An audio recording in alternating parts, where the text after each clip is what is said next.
Las recientes elecciones presidenciales y las posteriores denuncias de fraude electoral se han convertido en la justificación ideal para todo lo que sucede en Bolivia desde entonces. ¿Que policía y ejército matan a más de 30 personas? Bueno, pero es que Evo no debió presentarse. ¿Que la presidenta de facto se autoproclamó en un parlamento semivacío? Vale, pero es que el conteo rápido se detuvo al llegar al 84%. ¿Que Yanine Áñez, en lugar de limitarse a convocar nuevas elecciones, se dedica a tomar decisiones de fondo como si fuera una presidenta electa con 5 años de mandato por delante?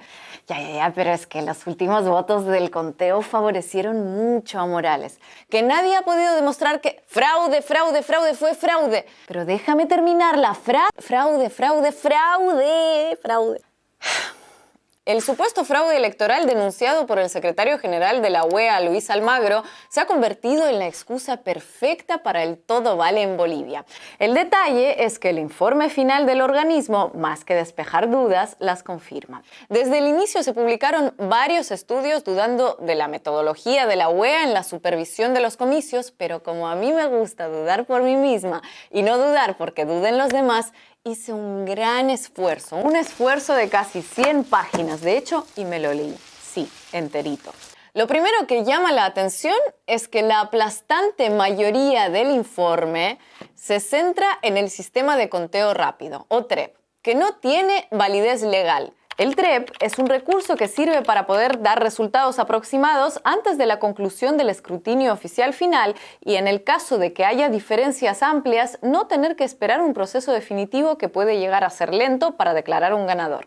Una herramienta destinada a prevenir situaciones de tensión que en este caso se usó primordialmente para crearla. Primero, convirtiendo el hecho de que el conteo se detuviera antes de llegar al 90% del escrutinio en algo escandaloso, cuando está previsto en la propia lógica del sistema. ¿Cómo vas a dar un 100% de escrutinio con un sistema que no es el válido legalmente? Y segundo, poniendo el TREP en el centro del análisis cuando no es el conteo definitivo ni legal.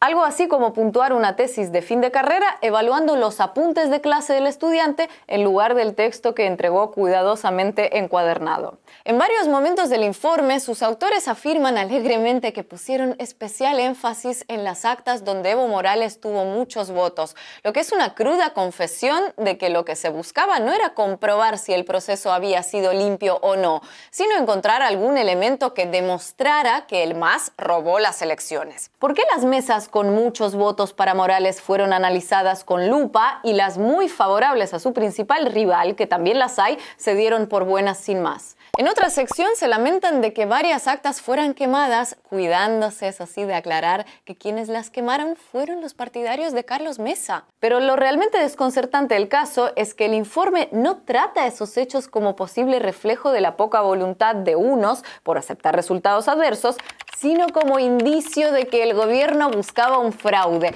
porque no protegió bien las actas de los opositores que buscaban quemarlas. Es decir, como denunciar que tu vecino falsificó un título de propiedad y aportar como prueba las cenizas del documento que tú mismo quemaste. Ante la falta de pruebas de fraude, el informe se centra en irregularidades secundarias y las presenta como graves evidencias, entre ellas cajas desordenadas o que tardan en ser abiertas. También aplican esta magnificación de detalles no críticos a sus pruebas estrella. Por ejemplo, en 226 actas de las 4.692 que analizaron, se detectó que una misma persona había escrito los nombres de los miembros de mesa, que cada uno de ellos firmó junto a su nombre. Esto no es lo común, pero en ningún caso una prueba de fraude. Una forma de establecer si estas actas irregulares están vinculadas a un fraude es comparar con otras mesas de ese mismo centro y de otros del mismo municipio. Suponiendo que esa caligrafía repetida es prueba de que los votos de esa mesa fueron adjudicados fraudulentamente, entonces en otras mesas y centros del mismo municipio los resultados deberían ser muy distintos. Sin embargo, no es lo que sucede porque en la mayoría de los casos los resultados son similares. Es más, en algunas actas denunciadas por la UEA, los resultados son mejores para el candidato opositor que en otras mesas del mismo centro o municipio que no obtuvieron observaciones. Poco importa todo eso a los autores del informe, que a continuación afirman que el total de votos en este grupo de 226 actas equivale prácticamente al número de votos que le permitieron a Morales evitar la segunda vuelta, insinuando así que en esa coincidencia estaría la tan ansiada prueba del fraude. Primero, el uso de la palabra prácticamente. Aquí delata que ni ellos mismos están del todo convencidos de lo que dicen. En matemáticas no puedes cerrar un cálculo diciendo 1 más 1 son 2, lo que es prácticamente 3. Y con eso pretender demostrar que 1 más 1 es igual a 3. No, pero peor aún es comprobar que si suponemos, lo que ya es mucho suponer, que la totalidad de estos votos correspondían a Carlos Mesa y sacamos la cuenta, la diferencia entre ambos seguiría siendo favorable a Morales por más del 10%, el límite fijado para no ir a la segunda vuelta. Otra peculiaridad del informe es que recurre a palabras como inusual y similares para describir determinado hecho, pero sin abordar por qué el hecho sería inusual. Se conforman con decir que es inusual y listo. En concreto, subrayan el inusual aumento de los votos a favor de Evo en el tramo final del conteo, que realmente no tiene nada de inusual. Y es que ese ha sido el comportamiento electoral histórico de los últimos años en Bolivia. En las zonas rurales con mayor presencia indígena, el voto a favor del MAS ha sido siempre masivamente superior al de otras opciones. Como por la geografía e infraestructura es el más lento de escrutar, lógicamente siempre aparece este impulso a la votación a favor de Morales en el último tramo del recuento. En otros años, este efecto pasó desapercibido porque la diferencia con la que se impuso Evo era enorme, pero incluso se observó en el famoso referendo de 2016, así que de inusual poco. Siempre estuvo ahí porque es un reflejo de la geografía y demografía electoral boliviana. Pero claro, basta con añadir «esto es muy inusual» al final de cualquier frase para que, si no estás atento, parezca que detrás hay algo misterioso y inexplicable. En las zonas indígenas la gente vota más por el candidato indígena. Esto es muy inusual. En las áreas rurales sin internet, los votos tardan más en ser enviados a la Central Nacional Electoral que en las urbanas con conexión 4G. Esto es muy inusual. Después de la lluvia, el cielo se despejó y salió el sol.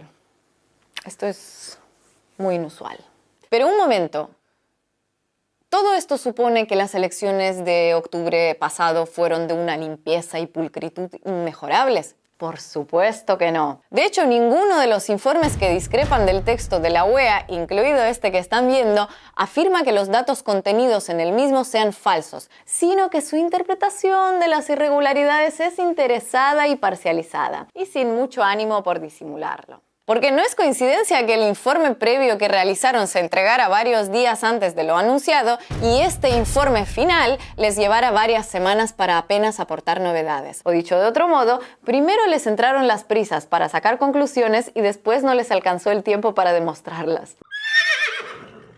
Utilizar el informe de la OEA para justificar todo lo que vino después en Bolivia es como dinamitar un edificio completo porque al perito no le convenció la pintura con la que se recubrió la fachada. Y eso fue lo que desde el principio, incluso antes de la presentación del texto final, hicieron grandes medios, algunos gobiernos y hasta el secretario general de la OEA.